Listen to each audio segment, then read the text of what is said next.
Salve, salve galera, tudo bem com vocês? Professor Everton Seixas Cardoso, professor de História. E hoje a gente vai continuar falando sobre Brasil e colônia, mas agora de outro momento da história. Nós já estudamos sobre a chegada dos portugueses na América, estudamos sobre a exploração do pau-brasil, as feitorias, as capitanias hereditárias, o governador-geral, o ciclo do açúcar com a escravidão, e hoje nós vamos falar sobre os bandeirantes. Quem foram os bandeirantes? Galerinha, os bandeirantes são importantes porque também, além da questão da descoberta vamos dizer assim, das minas de ouro e diamante, mas também pela extrema violência que eles vão tentar escravizar os povos nativos indígenas. Eu falo de extrema importância para te conhecer a história, tá? Para defender os seus atos. O que acontece com os bandeirantes é que já é uma discussão muito grande do seu papel, o papel dos bandeirantes. Eles foram heróis ou vilões, que a gente pode discutir isso no final da aula. Mas vou conhecer primeiro os conceitos, os principais bandeirantes, o seu legado e o que estão buscando. Os bandeirantes, gente, começa a vir para a questão do que são entradas e bandeiras. São dois tipos de expedições diferentes. A primeira, entradas, todas começaram pelo século XVI e XVII, eram expedições militares organizadas e financiadas pela coroa portuguesa, a fim de procurar ouro no interior. Então, o rei de Portugal começou a investir viagens para o interior do Brasil, buscando o quê? Metais preciosos. Devido ao grande sucesso dos espanhóis, que encontraram montanhas de ouro com os astecas e montanhas de prata com os povos incas, aqui na América do Sul, os portugueses queriam ter esse mesmo sucesso. E assim começou a financiar colonizadores para deixar suas roças, suas fazendas e buscarem metais preciosos no interior do Brasil. A outra foram as bandeiras. As bandeiras, gente, eram expedições financiadas de forma particular por fazendeiros ou líderes locais, para simplesmente aprisionar povos nativos indígenas, também para buscar ouro e prata, procurar metais preciosos, mas principalmente aprisionar povos nativos para trabalhar como escravos nas suas fazendas no litoral, e vai ter o caso também específico de negros fugitivos, no caso do Quilombo de Palmares, onde Domingos Jorge Velho tentou liquidar com o Quilombo de Palmares. Então, gente, existem dois tipos de bandeirismo, quer dizer, atividades dos bandeirantes. As entradas, financiadas pelo rei. As bandeiras, por eles próprios. As entradas, buscando metais preciosos. As bandeiras, além de aprisionar povos indígenas para a escravidão, negros fugitivos e também buscar metais preciosos. A questão do nome das bandeiras é devido como eles invadiam tanto a Mata Atlântica e também o Cerradão e se espalhavam, mais de 100, 200 homens se espalhando, o dia todo andando, geralmente uns ficavam bem longe dos outros. E no final do dia, para se concentrar novamente, para se encontrarem, ficavam balançando bandeiras coloridas no meio da floresta ou da mata. E assim eles conseguiam reagrupar o grupo. Então as bandeiras, simplesmente eles balançando as bandeiras e reagrupar o grupo no final do dia, depois de um dia todo viajando. Ok? O que acontece? Um dos maiores legados dos bandeirantes é a quebra do Tratado de Tordesilhas. Lembrando que esse Tratado de Tordesilhas, feito por Portugal e Espanha no final do século XV, no ano de 1494 mais ou menos, 96 quer dizer, dividiu a América, por um lado pertencente à Espanha, por outro pertencente a Portugal. E assim Portugal colonizou o Brasil somente nesse trecho aqui. Os bandeirantes vão quebrar o Tratado de Tordesilhas e vão redesenhar o mapa da América Portuguesa. Graças à floresta amazônica, a Cordilheira dos Andes e o Pantanal, os espanhóis não fizeram expedições para esse lado, ficando somente nessa costa aqui, na costa oeste da América do Sul, deixando a zona central isolada. E graças ao trabalho dos bandeirantes, eles conseguiram quebrar o Tratado de Tordesilhas e redesenhando o mapa do Brasil, praticamente duplicando o tamanho da América Portuguesa. Os bandeirantes, gente, alguns vão chamar de heróis, expedidores valentes, eram portugueses ou descendentes portugueses muitos devido à miscigenação de povos nativos indígenas, mulheres indígenas com portugueses. Então eles muitas vezes eram filhos do branco europeu com a nativa indígena. Muitos deles eram pobres, andavam descalços, falavam somente a língua tupi, alguns nem conseguiam falar o português direito, conhecedores do território brasileiro, bastante pobres e violentos. Então, a ideia daquele homem branco, com várias armas, com muitas roupas, podendo viajar pelo interior do Brasil, na verdade, é uma pessoa muito mais simples do que se imaginava. Muitos desses imigrantes, desses bandeirantes, eles necessitavam da ajuda de muitos povos nativos indígenas, grupos aliados, para buscar grupos rivais no interior do Brasil para serem escravizados. Então, os bandeirantes, gente, como eu falei, eram figuras pobres, alguns nem falavam português, andavam descalços e não tinha muitas vezes aquele simbolismo que eu vou mostrar já no final dessa aula.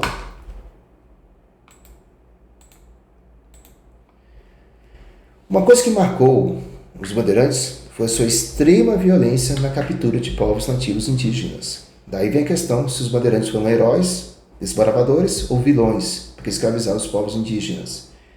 E aqui, gente, quando eles começaram a invadir antigas rotas indígenas para buscar povos indígenas que fugiram principalmente para o interior do Brasil, devido à presença europeia, à presença portuguesa no litoral brasileiro, quando eles capturavam, era com muita violência, matando os mais rebeldes, violentando as mulheres e uma escravização muito forçada em cima de homens, mulheres e crianças. Algumas tribos quase são dizimadas pela metade para poder escravizar a outra metade. Então, uma coisa que marcou a escravidão dos bandeirantes e dos povos indígenas foi sua extrema violência que eles fizeram isso. Vamos conhecer alguns bandeirantes. Um dos primeiros foi Antônio Raposo Tavares. Ele saiu do interior de São Paulo, começou a seguir antigas rotas indígenas, buscando principalmente metais preciosos. Ele chegou até o Pantanal e começou a subir rios para chegar no rio Amazonas, onde vai encontrar o chamado drogas do sertão. Essas drogas do sertão eram plantas medicinais que vai levar para São Paulo, onde vai ser de extrema importância para tratar principalmente da saúde dos seus parentes e seus amigos. Ele fez uma viagem que durou anos, e quando ele termina essa viagem, ele retorna pela água. E dizem que quando ele chegou de novo em São Paulo, nem o seu próprio cachorro reconheceu, de tão diferente que ele estava. Mas ele foi um dos primeiros a desbravar toda essa região aqui, quebrando o Tratado de Tordesilhas, encontrando as drogas do sertão e modelando o mapa do Brasil. Tivemos também Bartolomeu Bueno, chamado de Anhanguera.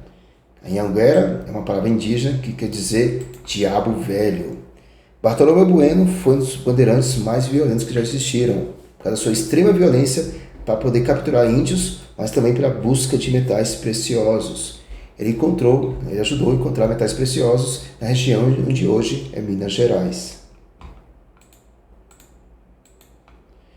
Manuel Borga Gato. Vocês estão aqui, todos eles têm monumentos em cidades espalhadas pelo interior de São Paulo. Manuel Borga Gato, ele encontrou ouro na região de Minas Gerais, mas a princípio escondeu, não revelou, para não gerar fofoca. Por que fez isso? Porque ele devia impostos para o governo da coroa portuguesa.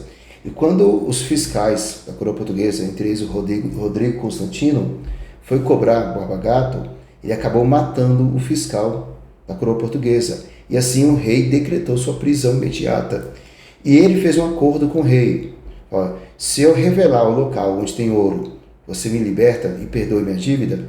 E o rei aceitou a proposta e ele ficou liberto. Mas é um assassino. Domingos Jorge Velho ficou conhecido como bandeirante que saiu de São Paulo e aceitou a missão do rei de Portugal para capturar Zumbi dos Palmares. Então, Domingos Jorge Velho foi um bandeirante para poder aprisionar negros fugitivos. E ele invadiu Palmares, entrou em guerra. Os Palmares vai ser, a história de Palmares vai ser um capítulo à parte. Ele consegue destruir boa parte de Palmares, não por totalidade, porque Palmares durou mais de 100 anos. E os outros bandeirantes que estavam com ele conseguiram capturar, prender e matar os zumbis dos Palmares. Então ele foi um bandeirante que foi atrás dos negros que fugiam, principalmente no Nordeste, das fazendas de engenho. Fernão Dias, o caçador de esmeraldas, recebeu a proposta do rei de Portugal para buscar a Lagoa Verde, a Lagoa de Esmeraldas. Os povos nativos contaram vários mitos quando começaram a conhecer as pedras preciosas que tanto os europeus desejavam. Os nativos, tanto do lado dos espanhóis, disseram que tinha uma montanha branca de prata. Portugueses e espanhóis começaram uma corrida para encontrar essa montanha branca de prata, onde os espanhóis encontraram primeiro no Peru. E também vieram com a lenda da Lagoa Verde Esmeraldas. Então, assim, o rei de Portugal, preocupado que os espanhóis encontrassem primeiro essa Lagoa Verde, mandou o bandeirante Fernão Dias buscar somente essa Lagoa Verde. E assim ele chamou seus filhos e mais alguns bandeirantes buscando essa Lagoa Verde de Esmeraldas. O seu filho encontrou ouro e tentou convencer o pai de que deveria largar as esmeraldas e concentrar-se no ouro. Ele ficou com tanta raiva, porque ele não podia desobedecer às ordens do rei, que ele mandou enforcar o próprio filho na frente de todos os bandeirantes. Os bandeirantes ficaram assustados pela tamanha violência que Fernão Dias tratou ao seu próprio filho. Alguns deixaram de seguir Fernão Dias e ele começou a adoecer por causa disso. Depois de vários anos buscando essa Lagoa Verde, enfim, ele conseguiu encontrar a Lagoa das Esmeraldas. Mas não eram bem esmeraldas, era chamada de turmalina, que na época era um metal de pouquíssimo valor, uma pedra preciosa de pouco valor. Ele morreu quando foi entregar as pedras verdes, ele acabou pegando uma gripe muito forte nessa viagem, e quando ele foi retornando para São Paulo, ele acabou morrendo, entregando as pedras verdes para os fiscais do rei, que descobriram que não eram esmeraldas, mas sim turmalina sem valor. Ele morreu achando que estava rico, mas na verdade estava pobre. Olha só. Gente, e qual foi a grande herança, o legado dos bandeirantes? Primeiro, eles praticamente dobraram o território brasileiro. Graças às viagens pelas antigas rotas indígenas, quebrando o Tratado de Tordesilhas, vai modificar, remodelar o mapa do Brasil, mais que dobrando o espaço da colônia portuguesa. Ajudou a encontrar metais preciosos, ouro e diamante na região das Minas, Minas Gerais, Goiás, Mato Grosso. Novas descobertas, como as drogas do sertão, plantas medicinais de muita importância, principalmente para os moradores do litoral brasileiro, e escravizou os povos nativos indígenas. E a gente vai ver depois que eles vão brigar até com os jesuítas, porque eles queriam, de alguma forma, continuar escravizando os povos nativos, e os jesuítas conseguiram vencer essa batalha a pedido do rei de Portugal, o novo rei de Portugal, que mandou buscar escravizar negros africanos ao invés dos povos nativos indígenas. E em seus legados, que criou, através das antigas rotas indígenas, uma rede de estradas que recebe os nomes de Raposo Tavares, Anhanguera, Fernão Dias, tudo isso, os bandeirantes, havia bandeirantes, tudo isso em homenagem às antigas rotas que eles desbravaram. E grandes monumentos espalhados por todo o estado de São Paulo. Existem datas comemorativas que consideram eles como grandes heróis da história brasileira, desbravadores que mudaram o cenário brasileiro. Mas lembrando que a discussão também vale se eles eram heróis ou vilões devido à tamanha violência que escravizaram os povos nativos e também capturando negros, no caso de quilombos, e destruindo, como no caso, Palmares. Ok? Vamos revisar algumas questões.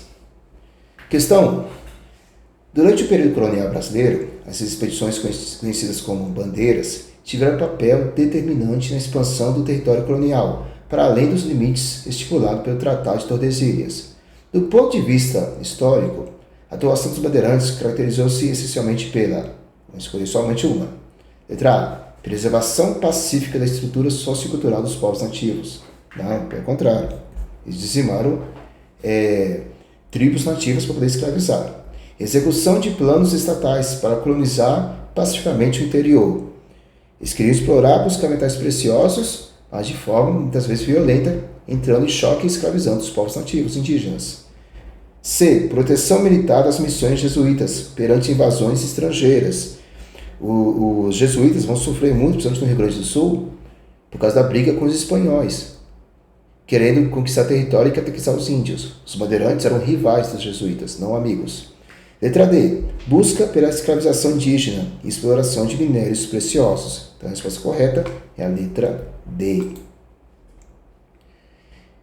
Questão 2. No início do século XX, com as comemorações do 4º centenário do descobrimento e a construção do Parque do Ibirapuera e do Museu Paulista, a figura do bandeirante foi fortemente ressignificada na historiografia e no imaginário paulista. Em contraste com sua visão romantizada de heróis civilizadores, as análises históricas contemporâneas destacam que a atuação dos bandeirantes. Eu vou começar de baixo para cima. D. Buscou estabelecer alianças pacíficas para a integração cultural com os nativos. Não. Totalmente contrário. C. Priorizou a evangelização e a conversão religiosa das tribos encontradas. Também não. Os jesuítas que faziam isso, não eles. B. Respeitou rigorosamente os limites territoriais impostos pelas coroas ibéricas. Não. Os jesuítas vão acabar brigando isso com os espanhóis e eles vão acabar dobrando o território brasileiro. A. Foi pautada pela violência sistemática contra a população indígena e os quilombolas. Então a resposta correta é a letra A. Então, gente, depois da gente ter estudado esse capítulo, a gente vai ver que vai começar assim um novo ciclo da história brasileira.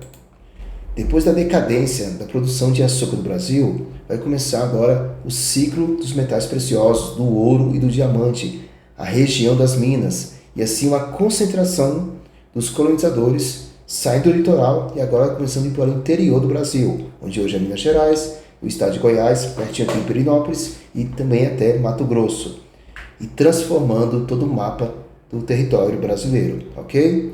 Espero que você tenha gostado. Até a próxima. Vou continuar estudando Brasil e Colônia, que ainda vai vir os conflitos nesse período, Confidência Mineira, Conjuração Baiana e a Guerra dos Alfaiates. Não, isso já é Brasil Império. E que vai levar também à independência do Brasil. Mas tudo isso vai ser tema até o final de todo esse ciclo. Espero ter gostado. Até a próxima. Valeu, gente. Brigadão. Tchau, tchau. E até mais.